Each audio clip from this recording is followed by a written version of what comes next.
adalah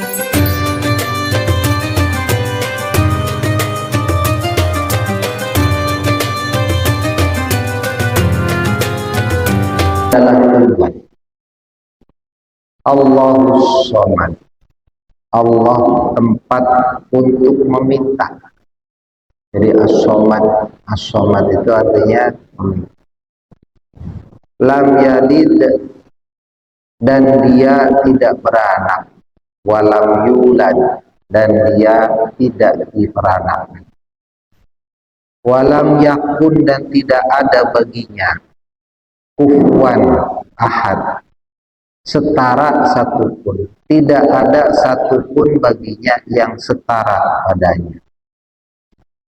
Itu disebut dengan surah Al-Ikhlas. Surah dalam Al-Quran itu biasanya nama sebutan dalam judul suratnya biasanya ada dalam di antara ayat-ayatnya, kayak surah An-Nas, karena ada kalimat qul a'udzu birabbin nas. Surah Al-Falaq ada qul a'udzu birabbil falaq, sebut surah Al-Falaq. Disebut surah Al-Baqarah karena di dalam surah tersebut menceritakan tentang Al-Baqarah. Surah Al-Imran juga menceritakan tentang keluarga Imran. Tapi surah Al-Ikhlas tidak ada satu ayat pun yang lafadznya menggunakan Al-Ikhlas. Nah, itu saking ikhlasnya, sampai namanya saja tidak ada dalam ayat. Asbabun nuzul ayat ini atau sebab-sebab, asbab itu bentuk jamak dari sebab. Nuzul itu artinya temurun. Jadi sebab-sebab turunnya surah ini itu orang-orang kafir datang kepada Rasul. Ya namanya orang kafir, jadi nyebutnya kan Muhammad aja, karena belum mengakui bahwa Muhammad itu adalah Rasulullah. Lalu datang bertanya, ya Muhammad, Tuhanmu itu dari apa? Sebab waktu itu Tuhan itu berdasarkan status sosial atau kedudukan di masyarakat waktu itu. Kalau dia orang kaya, berpangkat, punya jabatan, maka Tuhannya dari emas. Nah, kalau kaya enggak, tapi miskin juga enggak, ya sedang-sedang dah. Itu Tuhannya dari perak. Terus bertingkat, ada yang dari kayu, ada yang dari batu. Maka orang-orang Quraisy itu bertanya kepada Nabi Muhammad SAW, kalau Tuhan yang disembah Muhammad itu dari apa? Kemudian logika orang-orang kafir waktu itu, karena banyaknya kebutuhan, karena banyaknya hajat, karena banyaknya yang dipinta, sehingga orang-orang Quraisy itu perlu Tuhan banyak. Tuhan yang memenuhi hajat kesehatan, Tuhannya beda. Tuhan yang memenuhi hajat dagang. Karena logika mereka begitu. Karena kita banyak keinginan, karena kita banyak hajat, maka kita perlu banyak Tuhan. Maka kemudian turunlah surah ini. Katakan ya Muhammad bahwa dia Allah itu adalah tunggal. Allahus Somad, tempat kami bergantung. Kata Rasul, kalau ada zat yang dianggap Tuhan tetapi tidak mampu memenuhi hajat kita, atau hanya bisa memenuhi satu hajat, kayak tadi contoh cara logika orang Quraisy, kata Rasul, ya namanya bukan Tuhan. Kalau yang namanya Tuhan itu tempat kita meminta. Apa aja permintaan kita minta pada satu Tuhan. Nah, kalau misalkan ada Tuhan yang ngurusi kesehatan, ada Tuhan yang ngurusi masalah dagangan, ada Tuhan yang ngurusi masalah rezeki. Tuhan yang ngurusi masalah rezeki nggak bisa ngurusin masalah kesehatan. Ya, namanya nggak Tuhan, kata Rasul. Makanya dikatakan Allahus Somad. Allah tempat kami meminta. Itu aja masih ngeyel, masih nanya. Terus Tuhan lu itu bisa beranak apa bagaimana? Karena dalam keyakinan sebelum Islam ada itu sudah ada agama yang meyakin bahwa Uzair ibnullah. Uzair itu adalah anak Allah. Jadi Tuhan itu beranak. Maka dikatakan lam yalid walam yulad. Allah tidak beranak dan tidak diperanakan.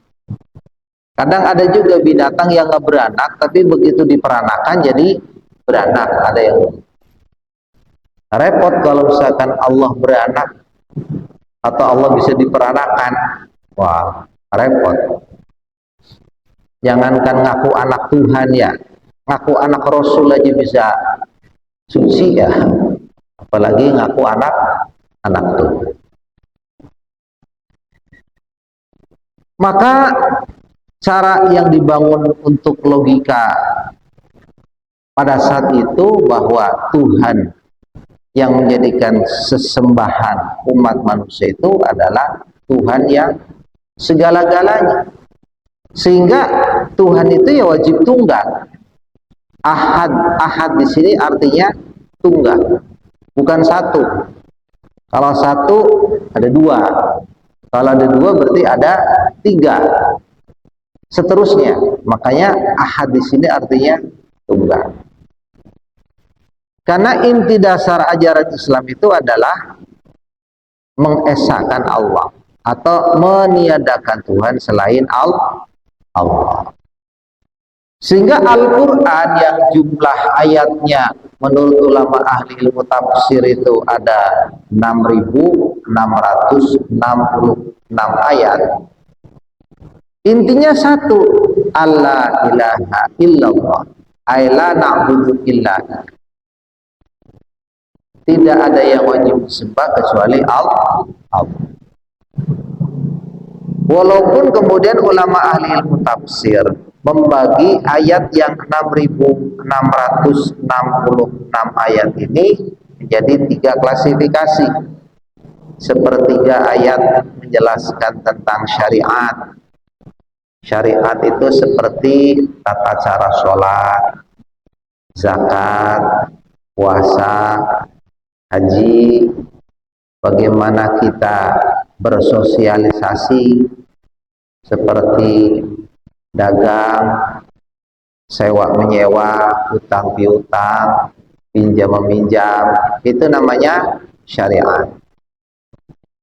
Lalu sepertiganya lagi menjelaskan tentang kisah atau kisah bahasa kita, cerita.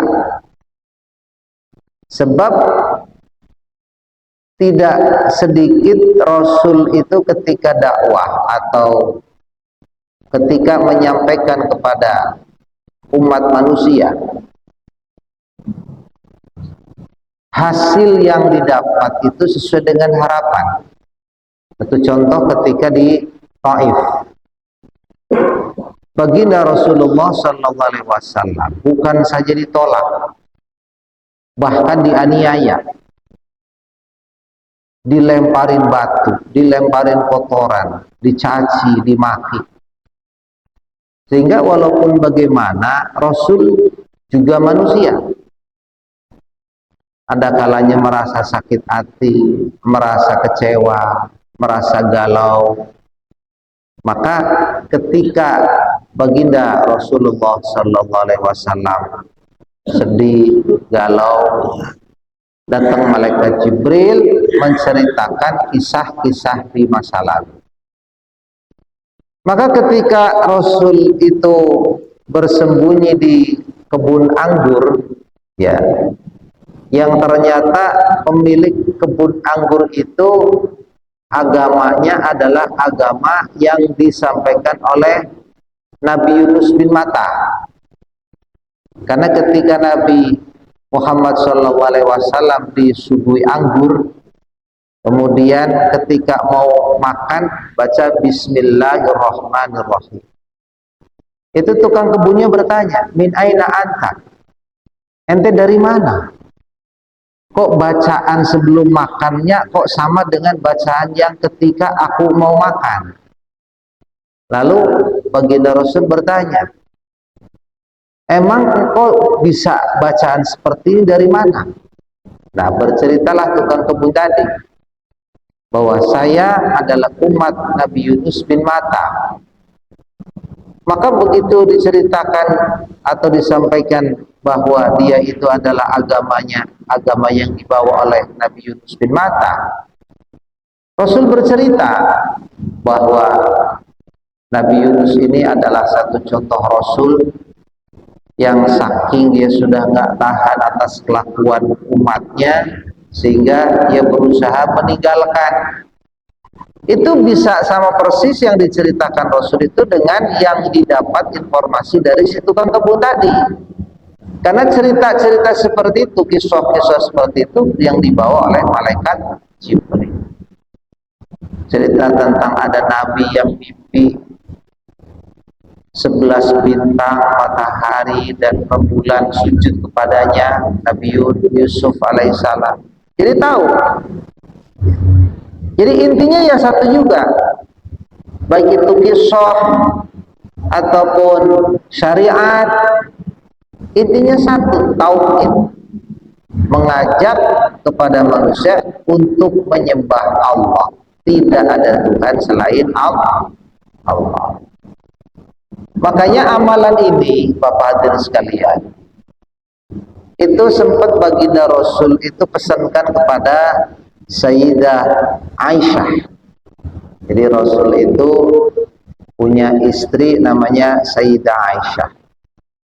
Ketika Sayyidah Aisyah mau tidur, kata Rasul pesan, ya Aisyah, la tanami hatta ta'malu arba'ata asya. Wahai wahai Aisyah, jangan kamu tidur sebelum kau melakukan 4 perkara. Ini pesan baginda Rasul kepada Sayyidah Aisyah. Pesan pertama, la tanami hatta tahtamil Quran. Jangan kamu tidur sebelum menghatamkan Al-Quran. Yang kedua, la tanami hatta, janganlah kamu tidur sebelum engkau yakin para nabi dan para rasul kelak di yaumil qiyamah memberikan syafaat kepada engkau. Yang kedua. Yang ketiga, jangan kamu tidur sebelum engkau yakin muslimin wal muslimat memberikan keridhaan kepadamu. Dan yang terakhir, jangan kamu tidur sebelum kau haji dan umrah. Ini pesan Nabi kepada Sayyidah Aisyah. Jadi saya ulang, yang pertama jangan tidur sebelum menghatamkan Al-Quran. Dan yang kedua, jangan tidur sebelum engkau yakin kelak di yaumil qiyamah engkau mendapatkan syafaat para nabi dan rasul. Dan yang ketiga, jangan kau tidur sebelum muslimin wal muslimat, orang Islam baik laki ataupun perempuan, memberikan keridhaan kepadamu. Dan yang keempat, jangan kamu tidur sebelum engkau haji dan umrah. Habis pesan begitu, baginda Rasul meninggalkan Sayyidah Aisyah sholat witir. Karena kebiasaan Rasul itu sebelum tidur itu melaksanakan sholat witir. Akhirnya Sayyidah Aisyah, kalau kata orang Tambun itu meneng aja bingung. Lah orang mau tidur suruh ngatamin Quran. Bagaimana ceritanya? Dia mikir. Akhirnya kata Sayyidah Aisyah dalam batinnya, tar aja dah nunggu penjelasan dari Rasulullah. Nah, selesai Rasul sholat witir, datang lagi kan ke Sayyidah Aisyah.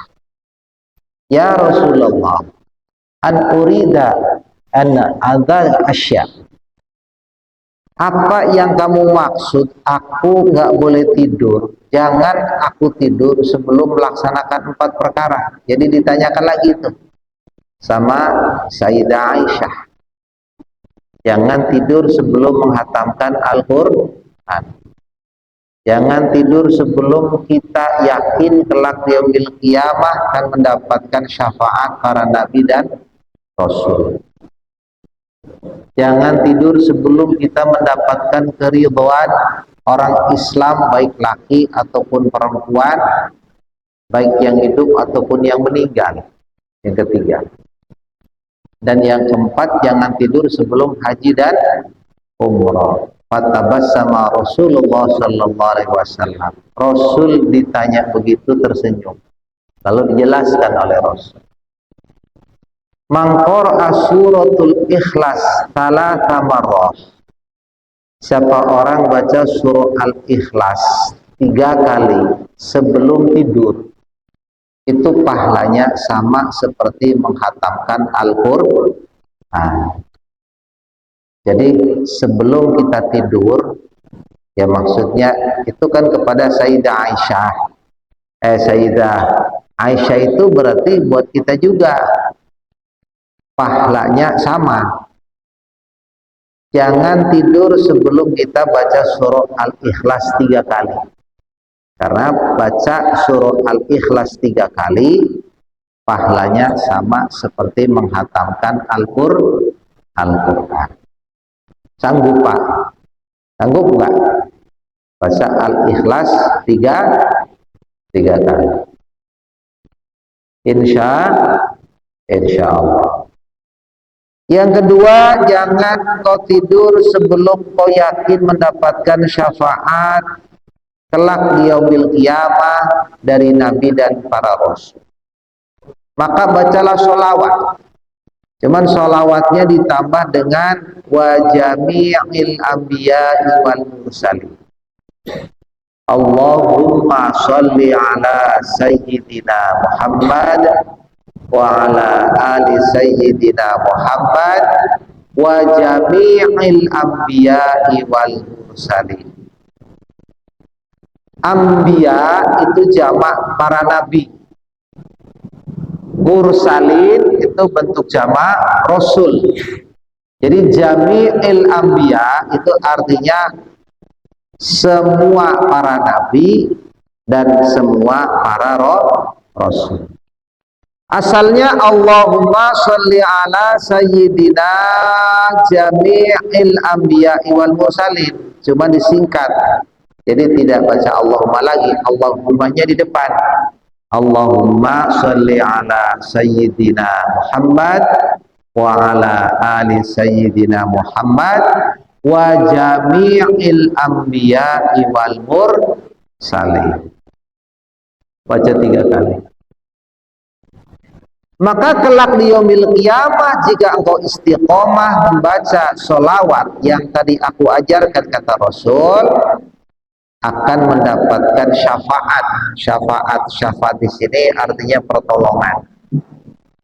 Karena diceritakan dalam satu riwayat bahwa kelak di yaumil qiyamah, walaupun memang belum terjadi, kejadiannya itu belum ada, cuman skenarionya, jalan ceritanya itu sudah diceritakan oleh Allah melalui Rasulnya.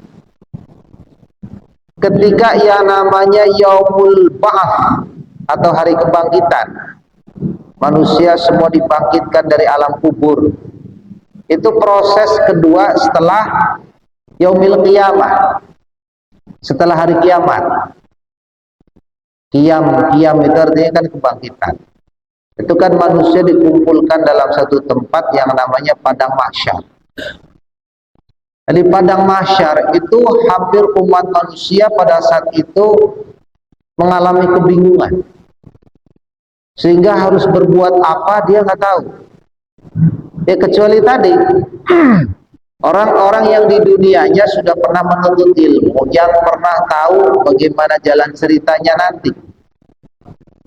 Pertama datang kepada Nabi Adam, wahai Adam bapak kami, berikan kami pertolongan. Nah, pertolongan dalam bahasa kita itu namanya syafaat.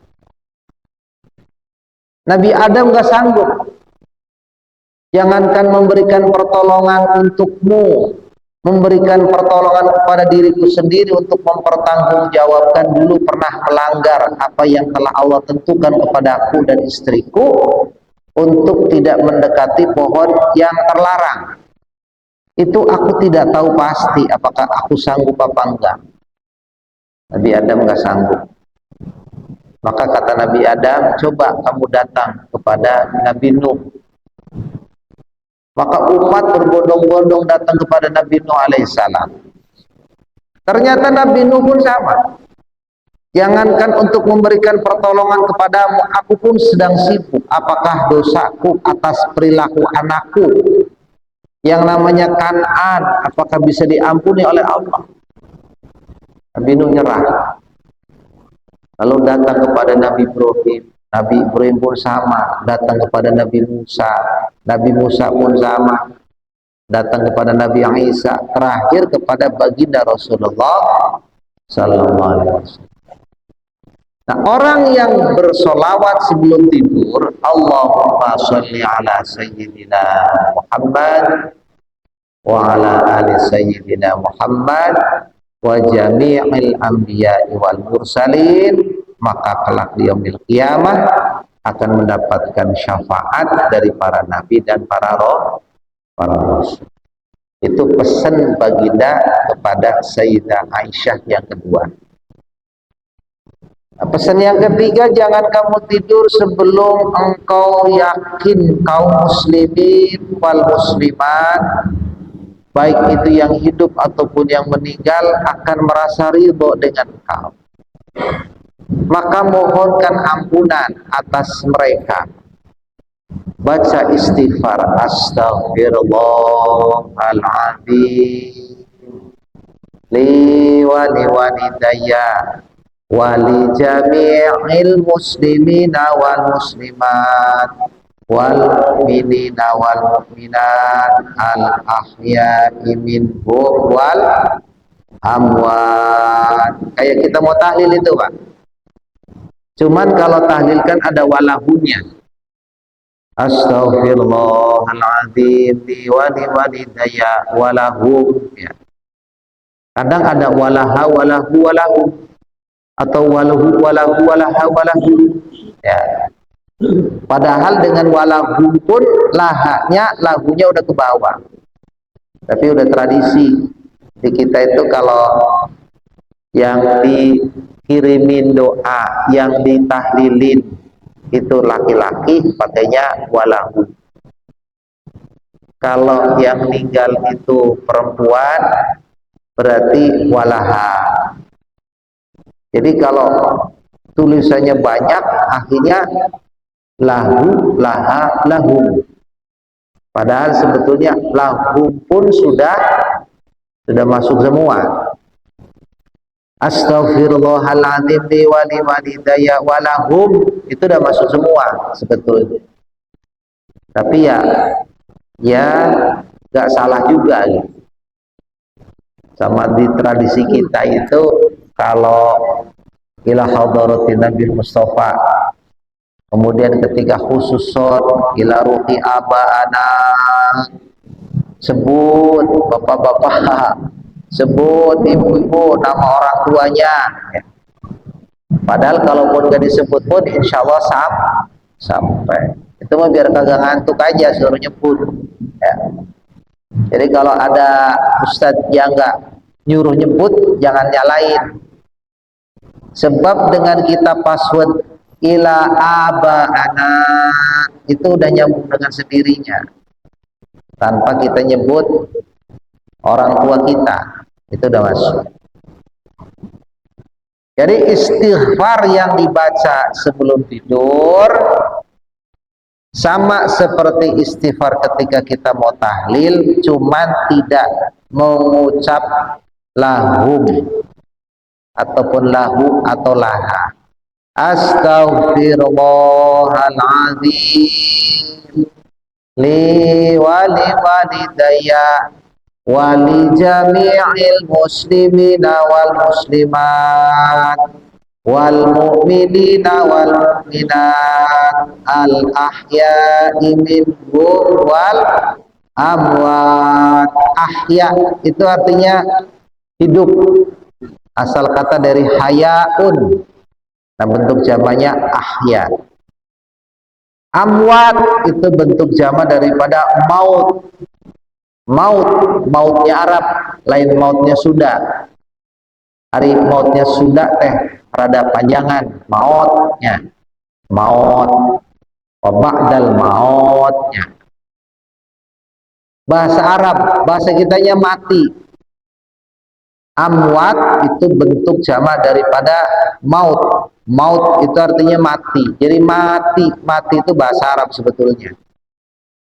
Cuman kalau untuk bahasa Indonesia kurang etis.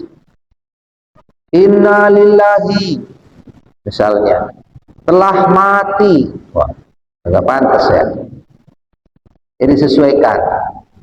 Biasanya bahasanya telah berpulang ke rahmat Allah atau telah meninggal dunia. Nah, orang yang sebelum tidur baca istighfar, ditambahkan istighfarnya dengan wajami'il muslimina wal muslimat wal mu'minina wal mu'minat al ahya'i minhum wal amwat, maka Nabi pesan kepada Sayyidah Aisyah radhiyallahu an, maka engkau akan mendapatkan ridho dari kaum muslimin wal muslimat, baik yang hidup ataupun yang sudah meninggal. Itu pesan yang ketiga. Tadi pesan pertama apa Pak? Pesan pertama apa tadi? Ingat? Iya, menghatamkan Al-Quran. Caranya baca Al-Ikhlas 3 kali. Ya maklum ngajinya anak muda kan begini Pak, gampang lupa. Jangankan sampai rumah, masih di masjid aja udah lupa, maklum. Makanya diingat lagi. Yang pertama baca Al-Ikhlas 3 kali. Dan yang kedua baca apa ya? Baca sholawat. Hanya ditambahkan wa jami'il anbiya'i wal mursalin. Allahumma sholli ala sayyidina Muhammad wa jami'il anbiya'i wal mursalin. Baca 3 kali juga. Itu fadilahnya, keutamaannya, kelak di yaumil qiyamah akan mendapatkan syafaat dari para nabi dan para rasul. Dan yang ketiga, jangan kamu tidur sebelum engkau mendapatkan keridhaan dari muslimin wal muslimah. Bagaimana caranya? Mohonkan ampunan untuk mereka. Bacain istighfar. Astaghfirullahaladzim li wa li walidayya wa li jami'il muslimina wal muslimat wal mu'minina wal mu'minat al ahya'i minhum wal amwat. Baca 3 kali. Jadi tidak pakai walahu. Dan yang keempat adalah baca tasbih yang sempurna. Subhanallah walhamdulillah wala ilaha illallah wallahu akbar. Di hitungan yang ketiga ditambahkan dengan wala haula wala quwata illa billah, tanpa menambahkan al-azim. Itu fadilahnya, keutamaannya, siapa orang baca tasbih dengan tasbih yang sempurna, pahalanya seperti haji dan umroh. Itu pesan baginda Rasul kepada Sayyidah Aisyah. Emang hadisnya sahih. Bapak bisa lihat di kitab Durratun Nasihin di bab fadilah suratul Ikhlas. Di dalam keutamaan baca surah Al-Ikhlas, di situ ada riwayat, ada cerita pesan Nabi kepada Sayyidah Aisyah radhiyallahu anha. La tanami hatta ta'malu arba'ata asya'a. Jangan engkau tidur ya Aisyah sebelum engkau melaksanakan 4 perkara. Perkara pertama, jangan engkau tidur sebelum menghatamkan Al-Quran.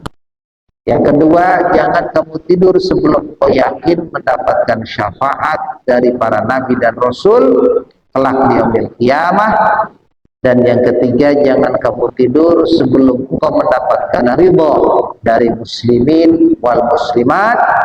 Dan yang keempat, jangan tidur sebelum kita haji dan umroh, yaitu baca tasbih dengan tasbih yang sempurna.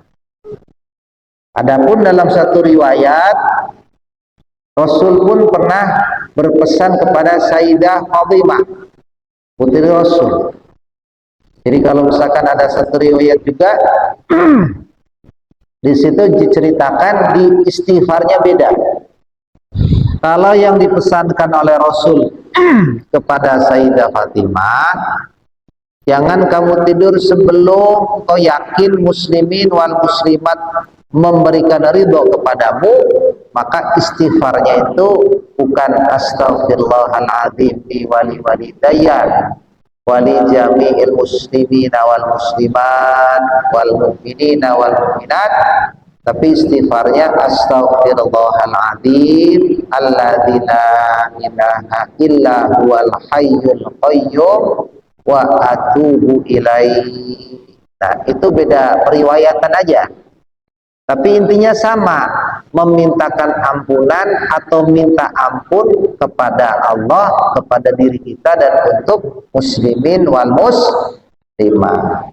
Jadi kalau misalkan Bapak ketemu hadis yang sebetulnya jalurnya sama, jadi kalau tiga-tiganya sama, masalah khatam Quran sama, masalah syafaat sama, masalah haji umroh juga sama, hanya bedanya di tadi masalah kalimah istighfar yang Rasul pesankan kepada Fatimah dan kepada Sayyidah Aisyah itu berbeda, tapi inti tujuannya itu sama.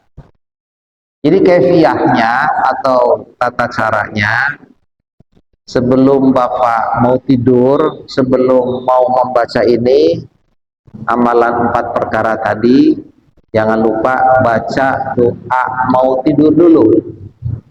Masih ingat Pak, baca doa mau tidur? Bacanya apa Pak?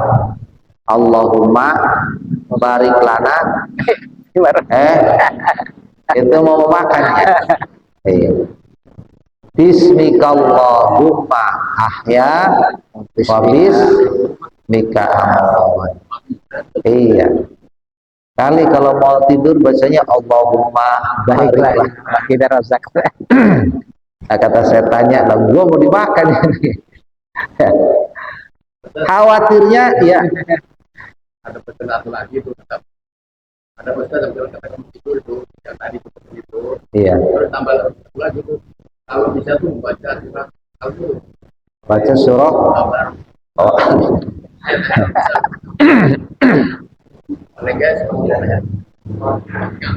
Ya, kalau Al-Mulk itu di hadis dalam kitab Riyadul Badi'ah itu bahasanya kulla lailah, bukan kullu naum. Kulla lailah itu maksudnya setiap malam. Jadi ukuran malam itu ulama ahli fikih Itu yang disebut dengan lail, yang disebut dengan malam itu idza ghurubis syamsi. Jadi bahasa malam itu pokoknya kalau matahari sudah tenggelam itu hitungannya udah malam. Yang bedanya orang Eropa kalau nyebut good morning itu kan di bawah jam 10. Walaupun habis subuh ya tetap good morning, ibaratnya seperti itu. Di dalam ulama ilmu fikih pun sama. Mengartikan kullalaylah itu tidak selalu habis isya. Habis maghrib pun sudah lail, sudah malam. Artinya baca surah Tabarok kalau dari dasar hadis mangqara'a suratul Tabarok kullalailah, siapa orang baca surah Tabarok setiap malam.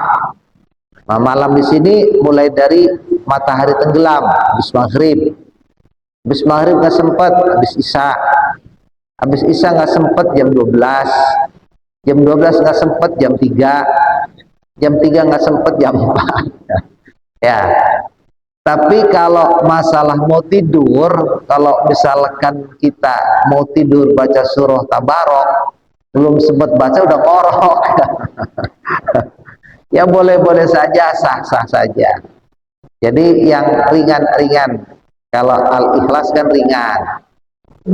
Sanggup Pak baca Al-Ikhlas? Insya Allah. Al-Ikhlas, sholawat, istighfar, dan tasbih.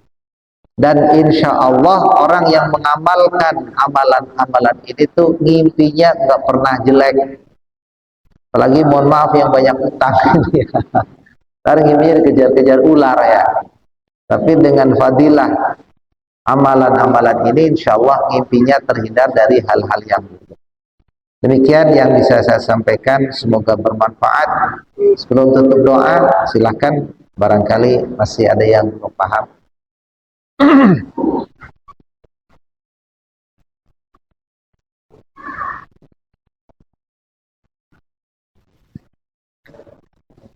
Ustaz, tadi urutan pahala Pak Ustaz. Kalau kita baca Al-Ikhlas 3 kali sama dengan membaca satu Al-Quran full. Sekarang kalau kita baca Quran hatam, itu pahalanya dilipat gandakan gimana Ustaz? Jadi kalau bahasa gaji ibarat balasan, ya ini makias saja. Ibarat PNS itu kan ada gaji pokok, ada tunjangan fungsional, ada tunjangan struktural, ada apa namanya dana dari ini, dana dari itu gitu. Itu ibarat bahasa karena Al-Quran itu berisi tentang ketauhidan dan ketauhidan itu ada pada surah Al-Ikhlas, maka orang yang baca surah Al-Ikhlas pahalanya seolah-olah seperti menghatamkan Al-Quran. Jadi tidak kemudian dipersiskan gitu. Ya tetap kalau bahasa hitung-hitungan, orang yang menghatamkan Al-Quran dari surah Al-Fatihah sampai An-Nas, itu kan Al-Quran itu kan hitung-hitungannya per huruf. Satu hurufnya itu 10 kebaikan. Satu kebaikan menghapus 10 dosa. Kalau misalkan kita hitung alif lam mim, itu sudah 3 huruf. 3 huruf berarti 10 kebaikan. 3 huruf itu berarti 30 kebaikan kalau dikalikan 10. Lah 30 kebaikan, satu kebaikannya itu bisa menghapus 10 dosa. Baru alif lam mim itu sudah 300 dosa Allah ampuni karena kita baca alif lam. Nah, itu fadilah-fadilah. Jadi itu hanya bahasa apa namanya fadhailul a'mal agar kita lebih semangat untuk beramal. Tetap kalau bahasa hitung-hitungan jangan bedanya tadi.